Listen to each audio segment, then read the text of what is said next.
Recently Piyush Goyal గారు ఒక startup event లో కాంట్రవర్షియల్ స్పీచ్ ఇచ్చాడు. యాక్చువల్లీ ఆ స్పీచ్ లో ప్రస్తుతం మన దేశంలోని స్టార్టప్స్ ఏం చేస్తున్నాయని ప్రశ్నించాడు.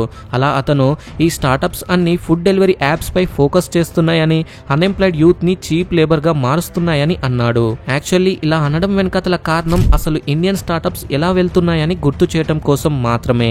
ఇంకా మనం ఇన్నోవేషన్ లో ఎంత లాగ్ అవుతున్నామో అని చెప్పనట్టుగానే చెప్పేశాడు. మోస్ట్లీ మన స్టార్టప్స్ అన్ని బేసిక్ ప్రాబ్లమ్ సాల్వింగ్ యాప్స్ గా మారిపోయాయి, లైక్ ఫుడ్ డెలివరీ యాప్స్. అయితే ఈ స్పీచ్ ఇంతలా కాంట్రవర్షియల్ అవ్వడానికి కారణం రియాలిటీ మాట్లాడాడు కాబట్టి. ఇది ఆ తర్వాత ఒక నేషనల్ డిబేట్ గా మారిపోయింది. ఫ్రెండ్స్, ఇప్పుడు వాస్తవానికి మాట్లాడుకుంటే ఇండియా చైనా కన్నా ఈ ఇన్నోవేషన్స్ లో చాలా వెనకాతల ఉందనే చెప్పొచ్చు. అది ఎలాంటి ఇంపార్టెంట్ సెక్టార్స్ లోనైనా, EV, AI, semi conductor and robotics, ఇలా ఏ విషయంలోనైనా చైనా ప్రొడక్ట్స్ కాస్త అడ్వాన్స్ గానే ఉన్నాయి. కానీ నాకు తెలిసి ఇది ఒక ఫెయిర్ కంపారిజన్ అయితే కాదు. ఎందుకంటే ఇండియా అండ్ చైనా రెండు కంట్రీస్ యొక్క జర్నీస్ చాలా డిఫరెంట్ కాబట్టి. 1990s నుండి మొదలు పెడితే చైనీస్ గవర్నమెంట్ కొన్ని స్ట్రాంగ్ టాప్ డౌన్ డెసిషన్స్ ని తీసుకుంటూ ఉండేది. ఇదే చైనా అంతలా గ్రో అవడానికి కారణం. ఇండియాతో పోలిస్తే ఇండియా ఎప్పుడు కూడా అంతలా స్ట్రిక్ట్ డెసిషన్స్ ని తీసుకోలేదు. అది ఇండివిజువల్స్ విషయంలోనైనా, స్మాల్ ఎంటర్ప్రెన్యూర్స్ విషయంలోనైనా, ఇంకా ఇంపార్టెంట్లీ ఇన్నోవేషన్స్ విషయంలో. అందుకే ఇండియా యొక్క గ్రోత్ చైనాతో పోలిస్తే చాలా స్లోవర్ గా ఉండిద్ది. ఇండియా చాలా వరకు బేసిక్ నీడ్స్ ని సాల్వ్ చేయడంలోనే ఎక్కువ టైం స్పెండ్ చేసింది.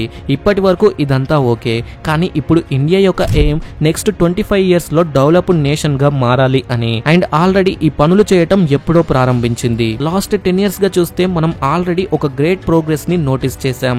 2014లో ఉన్న ఇండియాకి ఇప్పుడు ఇండియా ఉన్న దానికి చాలా డిఫరెన్స్ అయితే మనం చూడొచ్చు. ఫ్రెండ్స్, ఇలాంటి వాటి గురించే ఈ రోజుటి ఈ వీడియోలో మనం తెలుసుకుందాం. అసలు ఇండియా ఎక్కడి నుండి ఎక్కడికి ఎదిగింది అని, లాస్ట్ 10 years లో జరిగిన 7 ట్రాన్స్ఫర్మేటివ్ చేంజెస్ గురించి, అలాగే అవి మన కంట్రీకి లాంగ్ టర్మ్ లో ఎలా హెల్ప్ అవుతున్నాయో తెలుసుకుందాం. సో వీడియోని ఎక్కడ స్కిప్ చేయకుండా ఎండ్ వరకు చూడండి. ముందుగా మనం ఈ టాపిక్ ని ఎలక్ట్రిఫికేషన్ తో స్టార్ట్ చేద్దాం. Let's start chapter 1, electrification. ఈ టాపిక్ లో ఎలక్ట్రిఫికేషన్ గురించి మాట్లాడుకోవటం అన్నది చాలా క్రేజీ థింగ్. ఎందుకంటే ఇది ఒక బేసిక్ నీడ్. కానీ వాస్తవానికి 10 ఏళ్ల ముందు చాలా వరకు ఇండియన్ పాపులేషన్ కి ఎలక్ట్రిసిటీ యాక్సెస్ లేదు. ఒకసారి ఈ వరల్డ్ బ్యాంక్ రిపోర్ట్ ప్రకారం చూసుకుంటే 2014లో around 264 million people or 20% of Indian population కి ఎలక్ట్రిసిటీ యాక్సెస్ చేసే ఛాన్సే లేదు. సో ఇక్కడ చూసుకుంటే 1/5 ఆఫ్ పాపులేషన్ అంధకారంలోనే బ్రతుకుతుంది. ఇక ఎలక్ట్రిసిటీ పొందుతున్న మిగతా ప్రజలకు ఎల్లప్పుడూ పవర్ కట్స్ అవుతూనే ఉండేవి. ఆ సమయంలో ఒక రూరల్ ఏరియాకి చెందిన ఇంట్లో యావరేజ్ గా డైలీ 12.5 hours ఆఫ్ ఎలక్ట్రిసిటీ ఉండేది. ఇలా చూసుకుంటే సగానికి సగం రోజు పవరే ఉండేది కాదు. ఇదంతా కూడా యాక్చువల్లీ 2014 తర్వాత చేంజ్ అవుకుంటూ వచ్చింది. అలా 2014 తర్వాత జస్ట్ 4 years లోనే ఇండియా 100% ఎలక్ట్రిఫికేషన్ ని అచీవ్ చేసింది. ఇప్పుడు మీకు ఒక పిక్చర్ చూపిస్తా చూడండి. ఇది 2014 సమయంలోని ఇండియా యొక్క నైట్ టైమ్ లో తీసిన పిక్చర్. అండ్ ఆ తర్వాత 10 years కి తీసిన పిక్చర్ ఇది. చాలా క్రేజీ ట్రాన్స్ఫర్మేషన్ ని మనం ఇక్కడ చాలా క్లియర్ గా నోటీస్ చేయొచ్చు. ఇక్కడ ఈ పిక్చర్ లో మీరేమైనా గమనించారా? ఇలా కాస్త ఎక్కువగా గ్లో అవుతున్న ప్రాంతాలన్నీ కూడా ఇండియాస్ యొక్క biggest cities like Delhi, NCR, Ahmedabad, Mumbai, Pune, Kolkata, Bengaluru and Hyderabad. Basically urban part of India అన్నమాట. అంటే ఎక్కువ మొత్తంలో సిటీస్ కి మాత్రమే ఎలక్ట్రిసిటీ యాక్సెస్ ఉండేదన్నమాట. కానీ ఇది ఇప్పుడు ఇలా చేంజ్ అయిపోయింది. ఒకప్పుడు సిటీస్ కి మాత్రమే పరిమితమైన పవర్ ఇప్పుడు పల్లెటూరుకి కూడా రీచ్ అవుతుంది. అయితే ఇదంతా ఎలా జరిగింది? 2015లో కొత్త గవర్నమెంట్ వచ్చాక వీళ్ళు దీన్ దయాల్ ఉపాధ్యాయ గ్రామ జ్యోతి యోజనని లాంచ్ చేశారు. దీని వెనకాతల ఐడియా వచ్చేసి ప్రతి విలేజ్ కి 2018 కల్లా పవర్ తీసుకురావాలి అని. అనుకున్నట్టుగానే ఇప్పుడు ఇండియా 100% ఎలక్ట్రిసిటీని ప్రొవైడ్ చేస్తున్నామని డిక్లేర్ చేసింది. అలా బేసిక్ ఇన్ఫ్రాస్ట్రక్చర్ ప్రతి విలేజ్ కి రీచ్ అయింది. అలా అని ప్రతి ఇంటికి కాదు. ఆ తర్వాత సుభాగ్య స్కీమ్. ఈ స్కీమ్ యొక్క ఐడియా వచ్చేసి ప్రతి ఇంటికి పవర్ తీసుకురావాలి అని.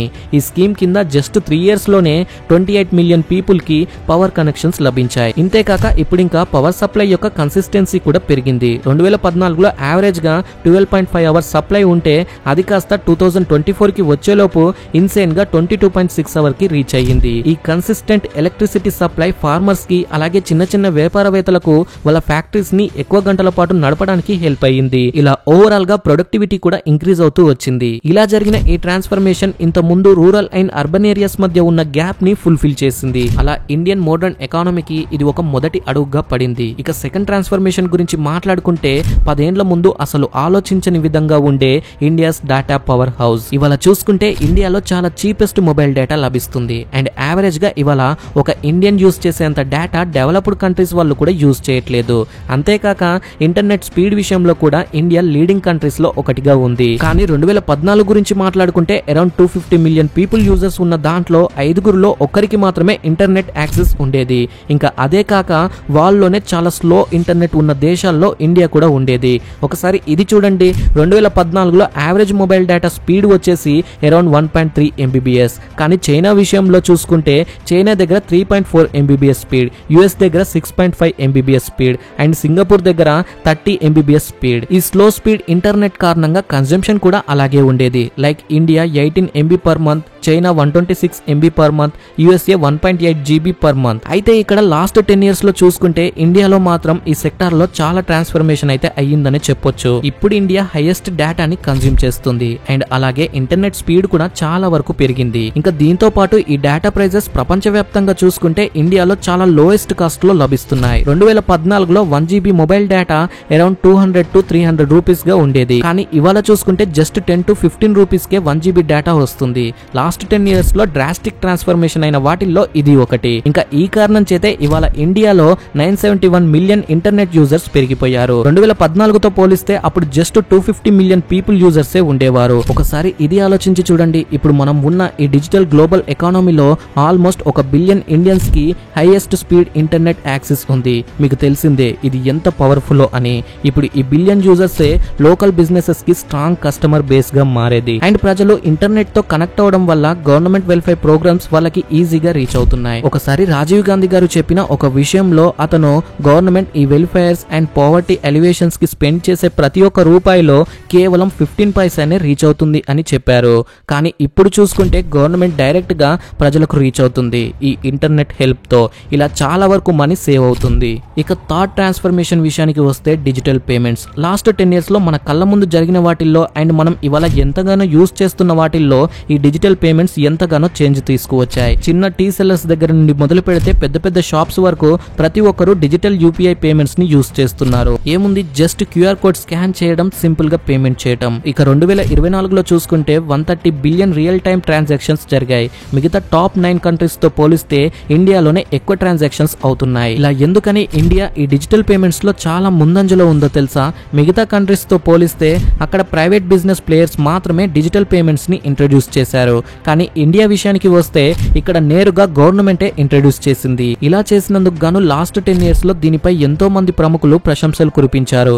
ఇప్పుడు ఇంకా ఇండియన్ గవర్నమెంట్ ఇతర కంట్రీస్ కి యూపీఐ పేమెంట్స్ విషయంలో హెల్ప్ చేస్తుంది. వాళ్ళ కంట్రీస్ లో కూడా వాళ్ళు సేమ్ సక్సెస్ ని చూడడానికి. కానీ ఇక్కడ రైజ్ అయ్యే క్వశ్చన్ ఏంటి అంటే, ఇండియా ఎలా డిజిటల్ పేమెంట్స్ లో ఫస్ట్ ప్లేస్ లో నిలిచింది, అది కూడా ఇంత షార్ట్ స్పాన్ ఆఫ్ టైమ్ లో? ముందుగా ఈ జర్నీ 2014లో స్టార్ట్ అయింది. గవర్నమెంట్ జన్ ధన్ యోజన్ అనే స్కీమ్ ని లాంచ్ చేసింది. ఈ స్కీమ్ కింద 55 కోట్ల కొత్త బ్యాంక్ ఖాతాలు ఓపెన్ అయ్యాయి. ఈ స్కీమ్ యొక్క ఐడియా వచ్చేసి ప్రతి ఒక్క ఇండియన్ వ్యక్తికి బ్యాంక్ అకౌంట్ ఇవ్వాలి అని. అలా ఆ తర్వాత 2016లో యూపీఐ వచ్చింది. అంటే మొబైల్ ద్వారా స్మూత్ గా పే చేసే విధానం ఇక్కడే స్టార్ట్ అయింది. అలా ఈ UPI system billions of Indian people కి రీచ్ అయింది. ఇంకా డిజిటల్ పేమెంట్ ఇన్ఫ్రాస్ట్రక్చర్ ని ఇండియా చాలా బ్రిలియంట్ గా డెవలప్ చేసుకుంటూ వచ్చింది.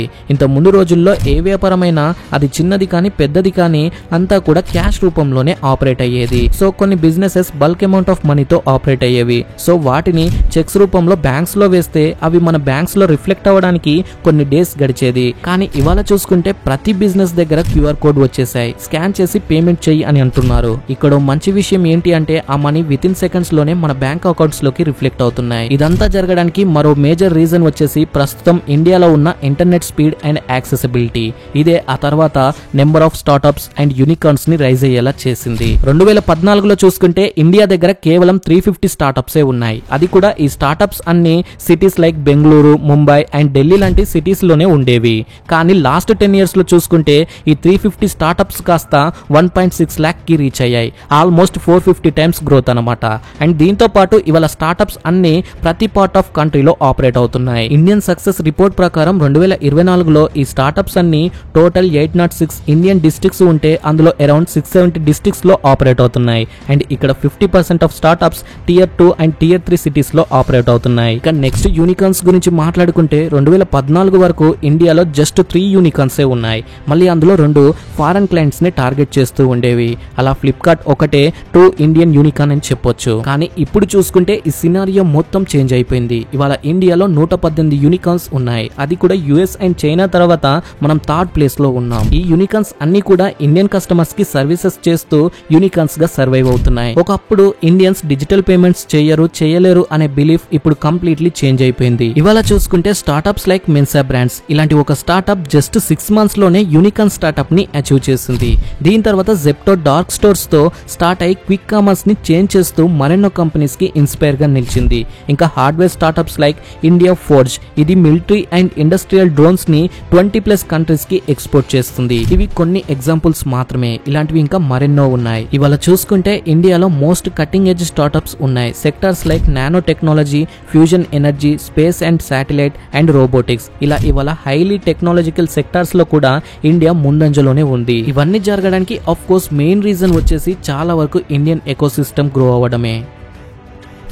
10 ఏళ్ల ముందు చూసుకుంటే ఇండియా యొక్క టోటల్ ఫండింగ్ 1 year కి గాను జస్ట్ $1 to $1.5 billion మాత్రమే రైజ్ చేసేవాళ్ళు. కానీ ఇవాళ 2024లో చూసుకుంటే అది జస్ట్ 1 month లోనే రైజ్ చేస్తున్నారు. ఇంకా ఎర్లియర్ డేస్ లో వీసీస్ ఇండియన్స్ పై అంతగా మొగ్గు చూపేవారు కాదు. అలా ఇండియన్ మార్కెట్ కి లాట్ ఆఫ్ ఆపర్చునిటీస్ దక్కలేదు. కానీ ఇవాళ చూసుకుంటే leading venture capital firms like Sequoia, Lightspeed and Accel దగ్గర ఇండియా యొక్క స్పెసిఫిక్ ఫండ్స్ ఉన్నాయి. ఇంకా ప్రతి సంవత్సరం ఈ ఫండ్ యొక్క సైజ్ ఇంక్రీజ్ అవుతూ వస్తుంది. ఇంకా ఈ వీసీస్ అన్ని ఐపీఓ అండ్ అక్విజిషన్స్ ద్వారా ఎగ్జిట్ తీసుకుంటూ ప్రపంచానికి ఇండియాలో చాలా వరకు ఆపర్చునిటీస్ ఉన్నాయని సిగ్నల్స్ ఇస్తున్నాయి. For example Tiger Global $1.2 billion ని ఫ్లిప్కార్ట్ లో ఇన్వెస్ట్ చేసింది అండ్ వాల్మార్ట్ దీన్ని అక్వైర్ చేసుకుంది. అండ్ దీని నుండి ఇవాళ Tiger Global around $3.5 billion profit ని పొందింది. సిమిలర్లీ సియావో అండ్ యాక్సెల్ కూడా IPOs and Zomato, Swiggy and మామెడ్ లాంటి కంపెనీస్ తో మ్యాసివ్ రిటర్న్స్ ని పొందింది. ఇప్పటి వరకు మనం మాట్లాడుకున్న ఇవన్నీ కూడా వీసీస్ మాత్రమే. ఇంకా లాస్ట్ ఫ్యూ ఇయర్స్ లో కొత్త ఇన్వెస్టర్స్ వచ్చారు. వాళ్ళే ఏంజల్ ఇన్వెస్టర్స్. వీళ్ళు ఒక సోలో ఇన్వెస్టర్స్. ఇండియాలో ప్రాఫిట్ జనరేట్ చేస్తూ మళ్ళీ ఇండియన్ ఎకోసిస్టమ్ బిల్డ్ అవ్వడానికి హెల్ప్ చేస్తున్నారు. People like Anupam Mittal and Kunal Bahl వీళ్ళు అరౌండ్ 200 స్టార్ట్అప్స్ లో ఇన్వెస్ట్ చేశారు. ఈ ఏంజల్ ఇన్వెస్టర్స్ యంగ్ ఫౌండర్స్ కి చాలా వరకు యాక్సెసిబుల్ గా ఉన్నారు వీసీస్ తో కంపేర్ చేస్తే. అండ్ ఫైనల్లీ ఇక్కడ గవర్నమెంట్ కూడా స్టార్ట్అప్స్ కి ఫండింగ్ ప్రమోట్ చేయడం చాలా పెద్ద రోల్ ప్లే చేసింది. 2016లో government for the first time ఒక డెడికేటెడ్ ఫండ్ ని స్టార్ట్అప్స్ లో ఇన్వెస్ట్ చేయడానికి తీసుకువచ్చింది. అదే FFS fund of funds for startups. And ఈ ఫండింగ్ సైజ్ వచ్చేసి 10,000 crore rupees. ఇంత ముందు చూస్తే ఇండియాలో గవర్నమెంట్ నుండి స్టార్ట్అప్స్ కి ఎక్కువగా సపోర్ట్ లేదు. బట్ ఇవాళ చూసుకుంటే నెక్స్ట్ లెవెల్లో ఉంది. చూడండి, ఇండియా హిస్టారికల్లీ చూసుకుంటే ఒక సోషలిస్ట్ కంట్రీ. ఎవరైనా ఏదైనా బిజినెస్ చేసి దాని నుండి ఎక్కువ డబ్బు సంపాదిస్తున్నారు అంటే సొసైటీ వాళ్ళని చూసి ఈర్ష్యపడేది. కానీ ఇవాళ చూసుకుంటే ఇది కంప్లీట్లీ చేంజ్ అయింది. ఇదంతా కూడా ప్రైమ్ మినిస్టర్ నరేంద్ర మోడీ గారు ఎప్పుడైతే 2015లో ఇండిపెండెన్స్ డే స్పీచ్ లో స్టార్ట్అప్స్ ని సపోర్ట్ చేసుకుంటూ మాట్లాడాడో అప్పటి నుంచి ఇప్పటి వరకు ఈ సెక్టర్ లో చాలా చేంజెస్ అయితే వచ్చాయి. 2016లో గవర్నమెంట్ స్టార్ట్అప్ స్కీమ్ ని ఇండియాలో లాంచ్ చేసింది. అండ్ ఇందులో చాలా వరకు స్టార్ట్అప్స్ కి ఎన్నో బెనిఫిట్స్ ని ప్రొవైడ్ చేసుకుంటూ వచ్చింది. Like tax applications, simplification of laws and fast tracking of patent applications. And ఆ తర్వాత government fund of funding for startups ని 10 crore worth rupees తో లాంచ్ చేసింది. ఇక్కడ గవర్నమెంట్ ప్రైవేట్ సెక్టార్స్ తో పార్ట్నర్షిప్ కుదుర్చుకొని ఫండ్ గుడ్ స్టార్ట్అప్స్ ని లాంచ్ చేసింది. అండ్ బై ది వే ఇదంతా కూడా చైనాలో చాలా కామన్ గా జరిగేది. ఇవాళ మనం చూస్తే అన్ని కంపెనీస్ కూడా ఏదో ఒక విధంగా గవర్నమెంట్ సపోర్ట్ తీసుకున్నవే. అలా గవర్నమెంట్ డెడికేటెడ్ ఫండ్స్ ని చాలా వరకు మేజర్ సెక్టార్స్ కి ఇచ్చింది. నాకు తెలిసి మీరు వినే ఉంటారు అగ్నికుల్ కాస్మోస్ గురించి. ఇది India's first private satellite launch vehicle ని డెవలప్ చేసింది. దీనికి గాను గవర్నమెంటే ఫండింగ్ ఇచ్చి ఎంకరేజ్ చేసింది. Similarly huge number of startups కి ఇలా గవర్నమెంట్ నుండి ఫండింగ్స్ లభించాయి. దీనికి best example government and private collaboration అయిన స్పేస్ సెక్టార్. 10 ఏళ్ల ముందు చూసుకుంటే ఇస్రో స్పేస్ ఏజెన్సీ కొన్ని అచీవ్మెంట్స్ చేసుకుంటూ వచ్చింది. మన ఇండియాకి చెందిన ఇస్రో 2014లో మార్స్ ఆర్బిటర్ మిషన్ అయిన మంగళ్యాన్ని మార్స్ ఆర్బిట్ లోకి సక్సెస్ఫుల్ గా రీచ్ చేసింది. అలా మన ఇండియానే ఫస్ట్ ఏషియన్ కంట్రీగా, వరల్డ్ లోనే 4th కంట్రీగా మార్స్ ఆర్బిట్ లోకి రీచ్ అయిన కంట్రీగా నిలిచింది. యాక్చువల్లీ ఇది మెయిన్ అచీవ్మెంట్ కాదు. ఈ మిషన్ కంప్లీట్ చేయడానికి ఇస్రో పెట్టిన dedication and efficiency. Mangalyaan mission ని జస్ట్ 18 months లోనే కంప్లీట్ చేసింది.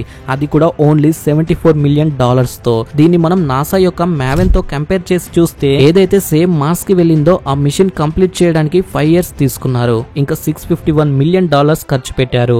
ఇలా కంపేర్ చేసి చూస్తే ఇండియా చాలా బెటర్. ఇంకా ఇతర కంట్రీస్ తో పోలిస్తే మూన్ ఎక్స్ప్లోరేషన్ లో కూడా ఇండియా ముందుంది. అది కూడా సౌత్ పోల్ ఆఫ్ మూన్ పై స్పేస్ క్రాఫ్ట్ ని లాంచ్ చేసిన మొదటి కంట్రీగా ఇండియా నిలిచింది.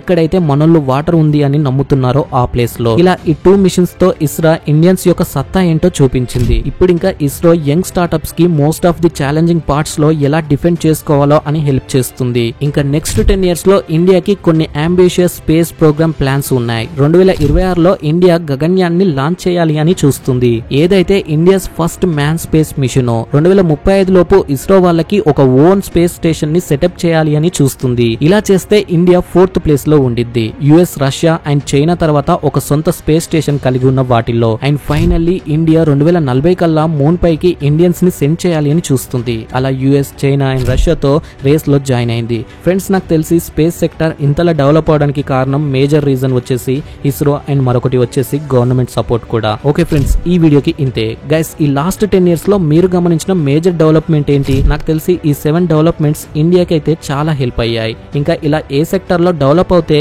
ఇండియా డెవలప్డ్ కంట్రీ అవుతుంది? మీరేమనుకుంటున్నారు? దీనిపై మీ అభిప్రాయం ఏంటో తప్పకుండా కామెంట్ చేయండి. అలాగే ఇలాంటి మరిన్ని ఇంట్రెస్టింగ్ అండ్ ఇన్ఫర్మేటివ్ వీడియోస్ కోసం ఛానల్ కి సబ్స్క్రైబ్ చేసుకోండి. Thank you for watching.